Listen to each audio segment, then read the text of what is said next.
Cobra Kai. So season 1 I thought was really, really good. Season 2 I thought was really good until the last episode, and then it started to lose me. And then season 3 just about fucking lost me. It's still entertaining and it's corny as fuck. And like you said, I mean, it was, fun to watch. But it's very quickly reaching a point where it's not going to be fun to watch because like all one person has to do is call a lawyer. I mean, it's just like, it's just like this is getting so over the top, fucking crazy. I mean, season 2 ended with, and spoilers incoming, folks. If you haven't seen Cobra Kai season 2, I'm about to ruin. Well, I'm not going to ruin it because I'm going to leave out some details. There's a fucking, I mean, almost a terrorist level event fight at a high school. I mean, it's like, dude, it was fucking crazy. I laughed my balls off the whole time. It was like, what the fuck is this? This is nuts. This is nuts. Somebody by this point would have had a gun or a knife. This is so unrealistic and dumb. And then the one, I'm not going to go into details, but it's like, it was just so out of this fucking world compared to what was the rest of the series. You know what I mean? And that was kind of like what struck me. If the whole thing was that over the top, I would be totally about it. But it was like the rest of it was over the top and like had the 80s tropes and all that shit. But then that last episode of season 2 was just like, fuck it. Get it, dude. We're going to Netflix. We got Dosh now. We're going to fucking, oh my God, we're ruining this high school. It's going to be crazy. And then, okay, so I'm like, all right, that was their moment. Like the end of season 2, that was their wild moment. That was the season 3. They're going to reel this back in. They're going to make this like, just the Cobra Kai that I loved, the first couple episodes, and we're gonna get away from this kind of nonsense. And then I watched these kids brawl at a fucking jail.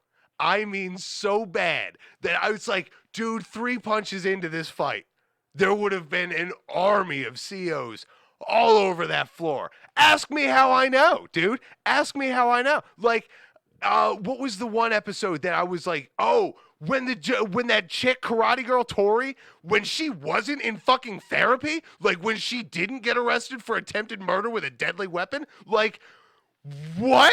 Like this is nuts, bro. Oh, and then the snake pit thing happened. Oh my God, this show is just going off the fucking rails, bro. I mean, it's like I said, they got that Netflix dosh, and they were just immediately like, fuck it, we're going over the top with this. And they, I mean, flew to the fucking moon with this series. I mean, they're out of this world, bro. This is just nuts. This is, you gotta admit to me, this is getting fucking crazy, right? Am I wrong? Am I wrong, Phil, of course? Check him out at his Twitch channel, twitch.tv/Phil, of course. Suspension. Suspension of belief, sometimes called willing suspension of disbelief, is the intentional avoidance of critical thinking or logic and examining something surreal, such as work, speculation, and fiction. All right. Absolutely. So, right. I went into that with that. That's all. I'm going to preface this, right? So I love those fight scenes, regardless. I think they're great choreography. Regardless of the fact that these are children. Yeah, but, we're watching adults beat up kids, bro. I'm going to say something that I know a lot of people, like I've had this conversation with guys at work, fights over this at work. Yeah. No matter how much I want to love this show and it being something that is amazing, this show is meant for guys in their late 40s who grew up with original Cobra Kai and for their children. That is what it's meant, not for the 32-year-olds who only want to see Johnny and Danny. Dude, that's what I want to watch. I want to see those two fucking hashed out. I want to see Johnny roundhouse kick Cleese in the face. Yeah. I want to see Hilary Swank come in for no reason next season. Yeah. I want all of the karate shit. Now, all of the stuff when it comes to, I will give you one thing when it comes to, you just said, you are nailing it right on the head. None of it is real. Yeah. 100%. You're right. When I saw the CEOs just kind of like turn their face away when shit was going down at that little jail or whatever, I immediately like, oh, so this is what it's going to be like, because we all know that that's not how it would work. Right. Not at all. But what that show did is, if you had the suspension of disbelief, you'd be like, Yes. okay, what they're doing is they're trying to make it show that Robbie really has it shitty right now. And Yes. boy, did they have it correct. I get that. But And a, it helped a out with the lot overall of what storyline. makes this show funny is the realism, is the exact opposite of suspension of disbelief. It's like when Johnny and Danny get together for that first time with, do you remember the scene with I think it was in like the end of season 1 with what the fuck's Miguel's mother's name? She was dating Johnny at the time. Carla, I think. Sure. Yeah, Carla and Danny's wife, and they meet up with each other at that Mexican restaurant.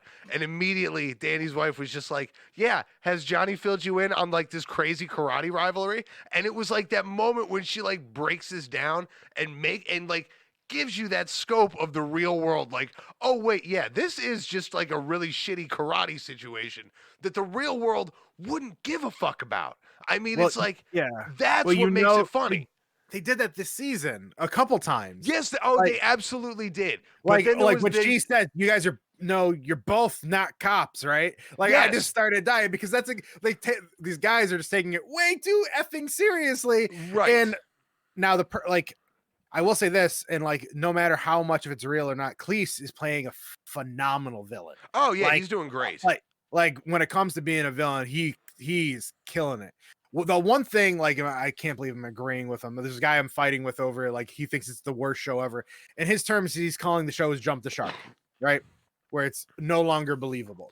Which, I mean, it's a fantasy world. Let's be honest. John Ralphio is not actually Danny LaRusso. You know what I mean? It's a Yeah. make believe world. But Wait, like, what did you just think his name was? Ralph Macchio? Yeah, you said something completely the fuck else though. You said like John Ralphio. I don't know. Is that the dude from Parks and Rec? Dude, I have no idea what the fuck name you just said, but I was just like, wait, what the fuck did he just say? Like, There's a decent chance I could be incorrect here. oh, I'm gonna clip that and TikTok it for later. Anyway, Shit. Now I lost my train of thought. I know. But it's a not a real world, and there's a few things that are true. There's no way Miguel would have just gained his legs back that quick. Yeah. Like obviously, I walked into it knowing that he was gonna come back walking. There's no way. Okay, so actually, I'm going to stop you because that's actually one of the things I did want to complain about for this latest season. Was that, did you notice the huge time jumps that were between some of these episodes and then not between other ones? That was again because there was a couple moments where you realize it has been months between these people's last engagement with one another, and it could have been the span of an episode. And when the kid got his arm broke. Like literally, Yes, like yeah. so when he had the cast, and then the next episode he didn't have it. So that means they went forward about 2.5 months, and then they made references to that Or I didn't. longer.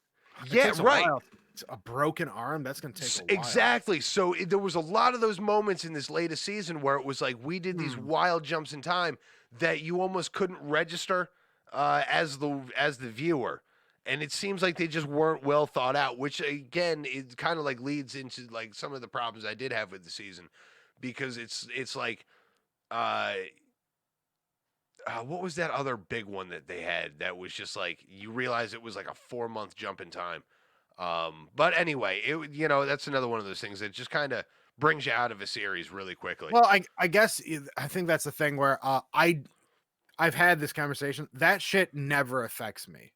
You know what I mean? Right. It could be like a year or a half goes by. I'm like, oh, I don't care. I just watch the show. Yeah. I just assume there's something going on that I'm not aware of. That will like something will fill in the blank for me. Like I don't need to plot holes. they're holes for reasons. I just have fake gravity that I throw in there, or fake gravel that I Yeah, just deal with while I'm watching content, and right. I just that's what I did. So I there definitely was those like the Miguel getting his arm fixed. The fact what's the nerdy guy who like was making out with the blonde girl? That was the I don't kid who got his arm broken. Yeah, the guy that got his arm broken. Yeah. His arm was back, and he was like then fighting karate at the last episode. Like, there's no way you used to do it. I Like, mean, yeah, there is, but not. Yeah, it's dude. There was a lot of that, like you were saying, that like suspension of disbelief, where you had to like really lean into that and really suspend your belief in like reality. But then just like that, they're expecting you to jump right back into reality and understand that this is just kind of a joke and a big karate drama thing. And it's like, so I think that's where this season lost me, where it was going back and forth so quickly on those feelings, as well as some of those bigger time jumps. And some of the characters, man, I just really didn't think developed as much as they did in other seasons. That kid Hawk, I find him annoying now. I don't see a reason for that motherfucker to be around much anymore, other than just I see. This is where I disagree. I actually think he made more sense of actually having some of the most growth because the end of last season, he finally found a place where he was someone yeah, in the season one and season two. He was somebody in season one, season two, right? Cobra Kai yeah, actually gave him a purpose to be just not the dude with the cleft lip, and that was huge to him. And then by the end of season two, he had his own character. He knew who he was. Like, I'm Cobra Kai. This is the people that made me who I am today. yeah. And he was like, he was blinded by the fact that Miguel wanted him to leave and got angry. He's like, no, fuck you, get out of my face. And then he started realizing, hey, this isn't reality. Oh Yeah. my god, I just broke one of my former best friend's arms. There's a girl in here who literally wants to kill another girl. um Maybe there's some things wrong right now. And then by the end of the season, he's been fighting it the entire time, and by the very last scene, he finally jumped ship back to the other side. I see that as crazy amount of growth. Now, with Uh, that said, I don't like the character either. I think they did way too much with him. I think Miguel didn't have enough shit going on, and I think I just want Miguel to succeed, yeah. if that makes sense. I want Miguel to go to Harvard. I want him to win all state county karate fest, whatever. I just want the best for Miguel. I just don't, It's I don't the really All care. Valley Karate Tournament, Phil. All right, thank you. Whatever. I just want, like, I'm there now, like season 4. Actually, go ahead, because I have a synopsis of how I feel about what needs to happen next season. But you have anything else you want to say about No, I would just say that yeah, the Miguel thing, his whole story arc this season with the paralyzed legs and all that nonsense. That was so now I remember that was the other big like time jump thing where you realize that this kid was going through like physical therapy and all this shit, and he'd been there for months before, so there was like that huge gap in time. But anyway, yeah, you're right. I don't think they did really enough with him this season outside of like the paralysis thing, Yeah, I felt um, like which I felt like was just a really weak storyline. I don't know. it's like at Um, the end there when it seemed like he was fighting I forgot it was the Asian kid's name at yeah, the end there. And then he goes Super Saiyan and beats the shit out of him at the very while he's getting yeah, beat on, and then turns around, and I'm like, we all knew that was gonna happen. And like I know I'm kind of sick of that arc, but there's a young generation that are looking for that. right. You know what I mean? Like But I there's a bunch of thought, kids who don't have their DBZ yet. You know what yeah, I mean? that's true. This could be their DBZ. No, it fucking won't be. I liked the story arc with the girl Sam and kind of like the emotional side, the PTSD of fighting and all that. One thing I think this show really, really, really does well is drives home that really hard stance against bullying, standing up to your bullies. It's a very like find a martial arts school kind of approach, and build some confidence, and really instills a lot of the same lessons that I remember my instructor tried to instill in us, and that I would try to instill in my students, or the kids I was working with. I shouldn't say my students, um, but it really they hit that lesson really well. Especially, I remember one line Sam said was like, we're just trying to show them that we can't be bullied. I loved that. I thought that was really, really Yeah. well done. And I feel like that's a message that we're not putting out enough as just a culture. Yeah. But that's just me, and it's hard to kind of like get people to promote what they perceive as just straight violence. But a lot of times it's not martial. It's just not martial arts is not about violence. But I don't think, and I I mean, like that that's, lesson. I like how they handled that lesson this season. I could tell you this: karate is like probably gonna make a resurgence relatively soon. It might. I hope it does, man. I don't know. I've always made the joke ever since I started watching Cobra Kai. If communities cared about martial arts as much as this show makes them seem to, we probably wouldn't have the bullying problems that we do today, and this place would be a lot fucking cooler. I'll tell you that right now. Yeah.